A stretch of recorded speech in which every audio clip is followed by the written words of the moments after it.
Yeah. What's going on, YouTubers and wrestling fans alike? S-Deuce the name, talking wrestling is the game. Last night, Monday Night Raw. It is a beautiful Tuesday afternoon here in the Bronx, or morning, I guess you could say still.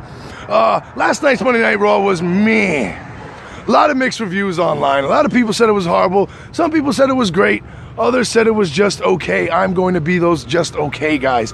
Starts off with Stephanie McMahon and Mick Foley in Stephanie's office, and they're going to give, Stephanie has given Mick Foley his report card pretty much for 2016. She says he did a lot of good, he did a lot of bad, but Mick says that he's learned from all of his mistakes. In comes Braun Strowman at the mention of The Undertaker is going to be on Monday Night Raw. If Foley can deliver him, he's sure to pass his evaluation of 2016 with flying colors.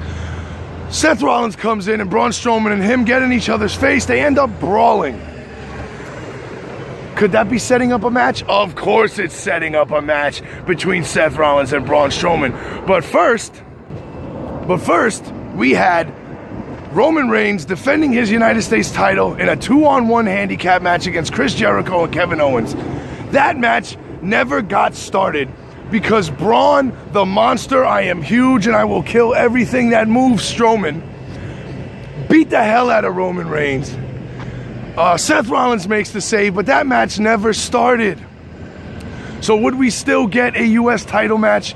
I don't know. I sure hope so. That set up Seth Rollins against Braun Strowman in a 1-on-1, and that match ended in a double countout.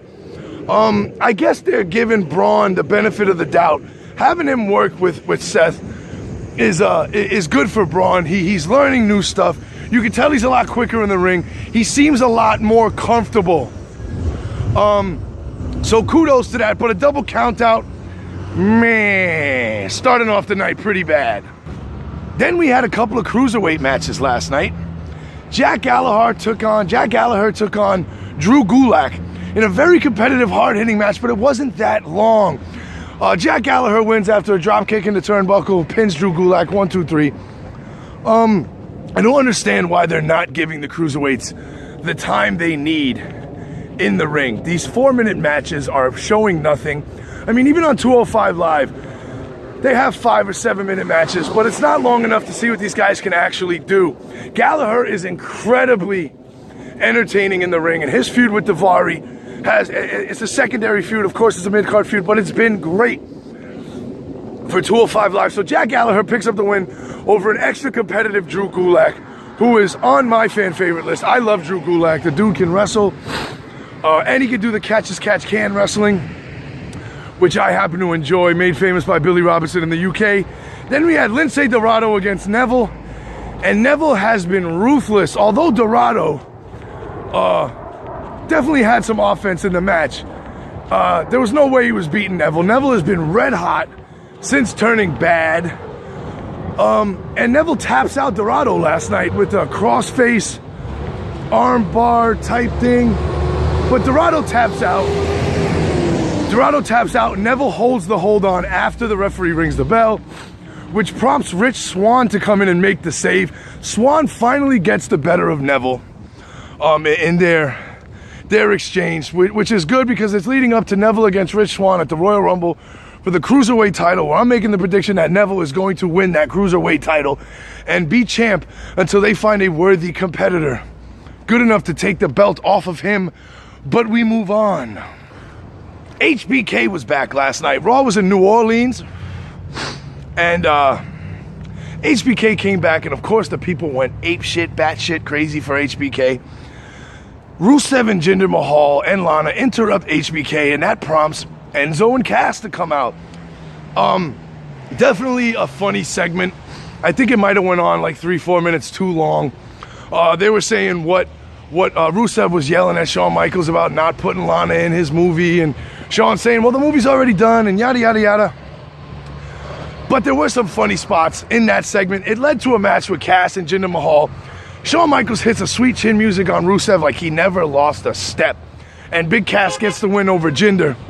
In an entertaining segment, I guess, but I could have done without all the jokes.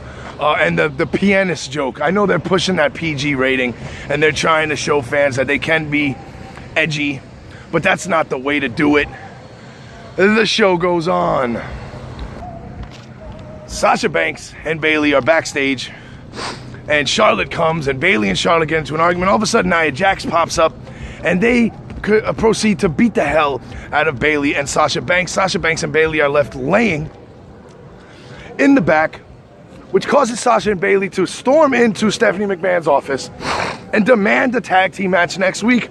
Stephanie puts Sasha in her place, saying there's only one boss in the room, and that's her. Sasha responded on Twitter, so go on Twitter and check out what Sasha Banks said about that. So the match was made, Bayley and Sasha Banks against Nia Jax and Charlotte for later on in the evening. Then we go backstage once more. A lot of backstage segments yesterday. This 3-hour Raw is really something else, but a lot of backstage segments. Alicia Fox kisses Noam Dar, who Dar thought she was going to slap him. She didn't, she kissed him. Now, if you've been wondering why Noam Dar and Alicia Fox and Cedric Alexander are getting this TV time, it's because Vince McMahon loves the way Noam Dar says Alicia Fox's name, because it sounds like he's saying fucks. So he says Alicia Fox. And I guess McMahon gets a kick out of it. So Alicia kisses Noam. We move on to the next match. Sheamus against Luke Gallows, one-on-one with Carl Anderson at commentary, but Cesaro joins him on commentary. I think Carl Anderson was a little annoyed. I think he was shoot annoyed because he had his flow, but once Cesaro came out, Anderson started stuttering. He wasn't saying as much anymore. But anyway, a little distraction. Anderson attacks Cesaro up at the announce table. Sheamus isn't looking. Luke Gallows hits his finisher, but Sheamus kicks out. As Luke Gallows looks again at Carl Anderson about to get the King of Swing, Sheamus hits him with a bro kick, and Sheamus picks up the victory on Luke Gallows. 1, 2, 3.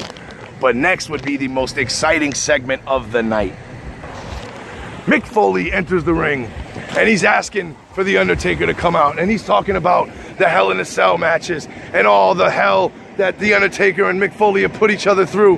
And Mick Foley's asking The Undertaker to come out on Monday Night Raw, and the lights go off, and it's Stephanie McMahon. It's not The Undertaker. So a lot of people were pissed off. So Stephanie comes in the ring and says, Mick, you can't deliver The Undertaker. This is blase blase. She's ready to give up on Mick and give him a bad evaluation when the lights go off and the gong hits and The Undertaker makes his appearance.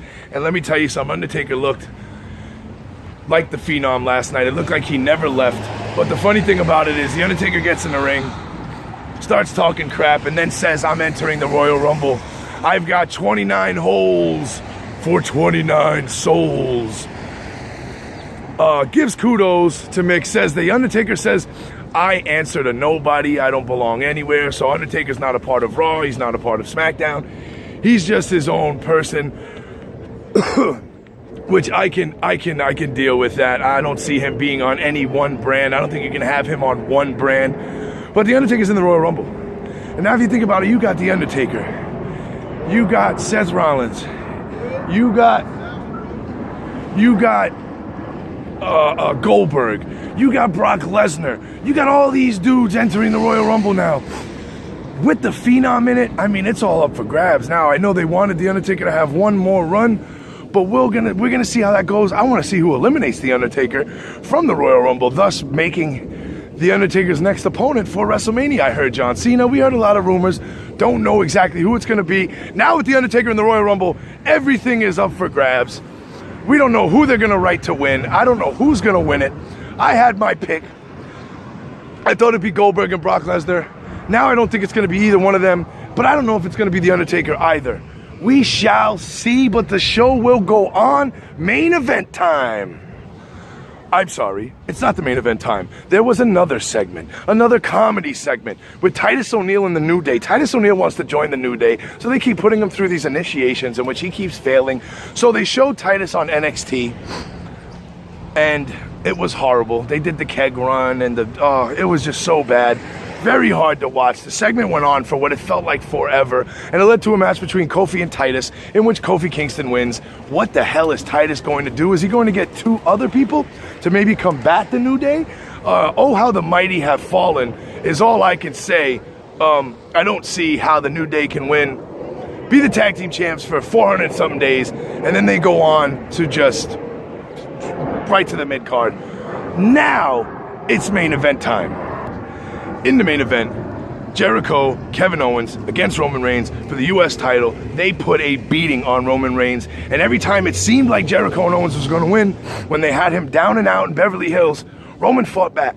So it was almost like Roman was going to defy all the odds and win this handicap match. But in the end, after a apron powerbomb by Owens, he picks Reigns up in the ring. Codebreaker by JeriKo. 1, 2, 3. Chris JeriKo. He's the new United States champion. I love it. I just hope they didn't take the US title off of Roman to give him the Universal title. I think that would be a huge mistake. And I don't think that's going to happen unless they're going to let that happen and then have JeriKo and Owens feud over the US title, which I just think is a huge step down for these two. The whole best friends angle has been amazing. It's been hilarious. If you didn't get to watch Raw, the Fallout on YouTube, go on YouTube and check out the Fallout. These two had an interview with who they thought was Tom Phillips, but it wasn't Tom Phillips, and I have no idea who it was interviewing him.